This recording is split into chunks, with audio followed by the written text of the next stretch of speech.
Come back to another lecture, and today we'll be talking about the pigments. These are the colored substances, some of which can be a normal constituent of cells, that can be a melanin, others can be abnormal and collected inside the cell in the special circumstances. So, pigments can be exogenous, which are coming from outside the body, or the endogenous pigments that are synthesized within the body. And the most common exogenous pigment that is coming outside the body is the carbon or coal dust, which is a ubiquitous air pollutant of the urban lifestyle. When inhaled, it is picked up by the macrophages within the alveoli and then it is transported to the lymphatic channel to a regional lymph node in the tracheobronchial region. Now, accumulation of this pigment blackens the lungs, tissues in the lungs, and that condition is anthracosis and it involves the lymph node. Now, the people who are working in the coal mines, in the coal miners, there are aggregates of the carbon dust which induce a fibroblastic reaction. It can also cause emphysema and cause a serious lung disease, which is known as the coal worker pneumoconiosis. Another exogenous pigment can be a tattooing, which is a form of localized exogenous pigmentation of the skin.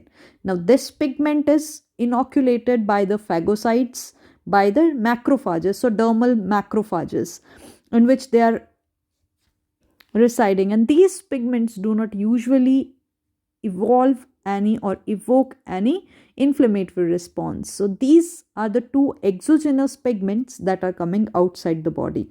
Now, we have the endogenous pigments. These are synthesized within the body. And this video lecture, we are going to talk about the lipofuscin, which is an endogenous pigment. So, the endogenous pigments we have is the lipofuscin, melanin, homogentisic acid, hemosiderin, and the bilirubin.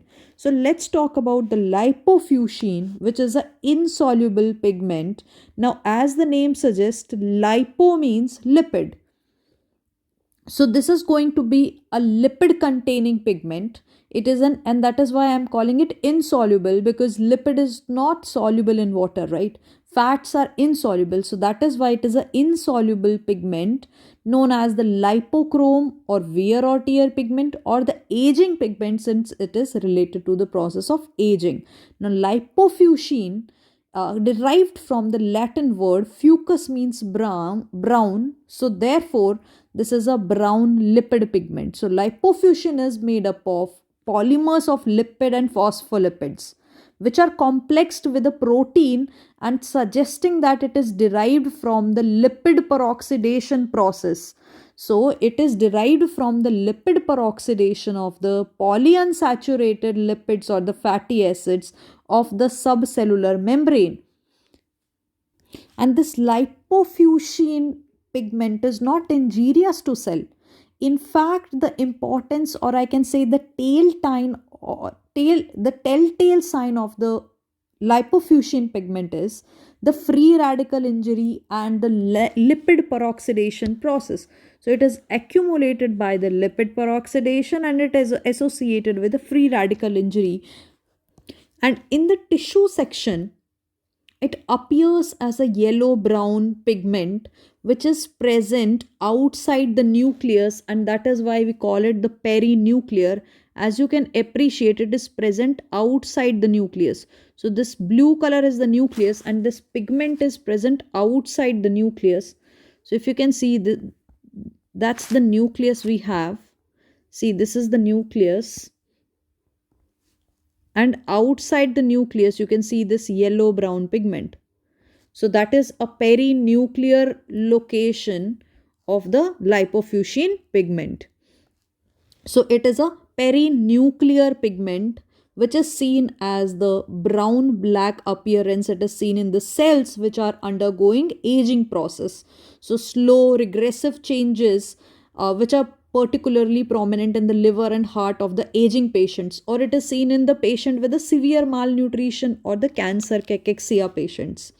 Now, in the electron microscope, these granules are seen as the dense brownish color pigment in the perinuclear location or in the perinuclear area. And since this pigment is related to the process of aging, that is why we call it the pigment of aging or the wear and tear pigment. So this pigment is wear and tear pigment. It is related to the aging process.